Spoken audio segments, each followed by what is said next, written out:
ഞാൻ പറഞ്ഞു, ഇവിടെ നമുക്ക് മലയാളിക്ക് പ്രായഭേദമല്ലേ ഒരാളെ ഒരു രീതിയിൽ ഒരു കളങ്കവും ഇല്ലാതെ നമ്മുടെ കുട്ടികൾ തൊട്ട് ഏറ്റവും പ്രായമുള്ളവർ വരെ ഇഷ്ടപ്പെടുന്നത് മലയാളത്തിൽ ഒരാളുണ്ടെങ്കിൽ അത് മറ്റാരുമില്ല. നമ്മുടെ മലയാളത്തിന്റെ അഭിമാനത്തോട് നമ്മൾ പറയും. ഇപ്പൊ വേട്ടയിൽ ഉൾപ്പെടെയുള്ള സിനിമകളിൽ തമിഴിൽ അഭിനയിച്ചാലും ഇന്നും നമ്മൾ പറയും മലയാളത്തിന്റെ സ്വന്തം മഞ്ജു വാര്യർ.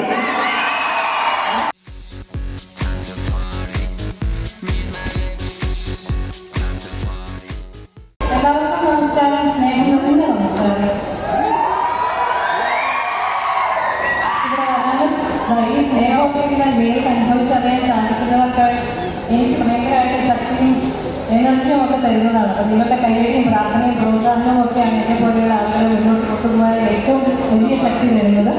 ഇവിടെ വന്ന് വീണ്ടും ഇത്രയും സാധാരണ പ്രൊഡ്യൂസർ പറഞ്ഞതുപോലെ പലതരത്തിലുള്ള ഉദ്ഘാടന ചടങ്ങുകളിലും അവാർഡ് ദാന ചടങ്ങുകളിലും ഒക്കെ പങ്കെടുത്തിട്ടുണ്ടെങ്കിലും ഇങ്ങനെയുള്ള ഈ തരത്തിലുള്ള ഒരു സായാഹ്നത്തിൽ പങ്കെടുക്കുന്നതിൽ ഒരു പ്രത്യേക സന്തോഷമുണ്ട്.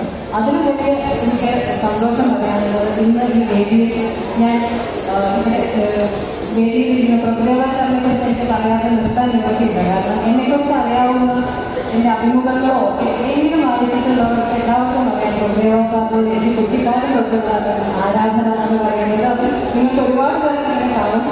ഞാൻ 10ാം ക്ലാസ്സിലൊക്കെ പഠിക്കുന്ന സമയത്ത് അതിനു മുമ്പേ പ്രഭുദേവ സാർ അഭിനയിച്ച പാട്ടുകളുടെ ഒരു വീഡിയോ കാസറ്റ് ഞാൻ ഉണ്ടാക്കി ഞാൻ എൻ്റെ വീട്ടിൽ സൂക്ഷിച്ചിട്ടുണ്ട്. 10ാം ക്ലാസ് പരീക്ഷയ്ക്ക് പോകുന്നതിന് മുമ്പ് സാധാരണ നമ്മൾ പൂജാമുറിയിൽ കയറി പ്രാർത്ഥിച്ചിട്ട് പോകാം. പക്ഷെ ഞാനൊരു 2 പാട്ട് പ്രഭുദേവ സാർ കണ്ടിട്ടാണ് ഞാൻ പരീക്ഷയ്ക്ക് പോകും. അപ്പം അത്രയും ആരാധനയും കുട്ടിക്കാലം തൊട്ടുള്ള ഒരു മനസ്സിൽ ഞാൻ ആരാധിക്കുന്ന ഒരു വ്യക്തിയാണ് പ്രഭുദേവ സാർ. അദ്ദേഹത്തിനോടൊപ്പം ഈ വേദി തിരിക്കാൻ സാധിച്ചതിലും എനിക്ക് വലിയ സന്തോഷമുണ്ട്.